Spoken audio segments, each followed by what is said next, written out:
নমস্কাৰ বন্ধু বান্ধৱীসকল, মই দিনটো কেনেকৈ কটাওঁ, কি কৰোঁ আৰু আপোনাৰ লং ভিডিঅ'টো বনাব নোৱাৰোঁ, কাৰণ মই আপোনালোকক দেখুৱাব গৈ আছোঁ। তো আৰু মই কাৰ দোকানত থাকোঁ কি সকলো গম পাব আপোনালোকে। ভিডিঅ'টো চাই থাকিব শেষলৈকে আৰু আপোনালোকে দামটো জানিব পাৰিব। কেতিয়াবা দৰকাৰ হ'লে আমাৰ টেঙাখন বাকী ৰাইজে ল'ব পাৰিব। তো দোকানটো আছে আপোনাৰ বলক ৰোডত, টেঙাখাটত।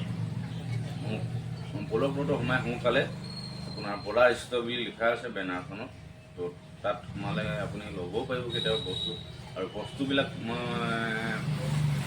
প্ৰায় কিছুমান বস্তু মানে চব বস্তু সম্ভৱ নহয় দেখাবলৈ, বহুত দীঘল ভিডিঅ'টো হৈ যাব। তো যোনবোৰ পাৰোঁ সেইবোৰ দেখাছোঁ বাৰু, চাই যাব।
দাম দৰ কোৱা নহ'ল, বেলেগ এদিনা কম বেলেগ এটা ভিডিঅ'ত। আজি ইমানটো দেখালোঁ আপোনালোকৰ, বস্তুখিনি দেখুৱাই লৈছোঁ। নেক্সট টাইম দাম দৰ কম, কোনটো কিমান দাম। আজিলৈ ভিডিঅ'টো ইমানতে সামৰিছোঁ। নেক্সট টাইম লগ পাম। Bye bye.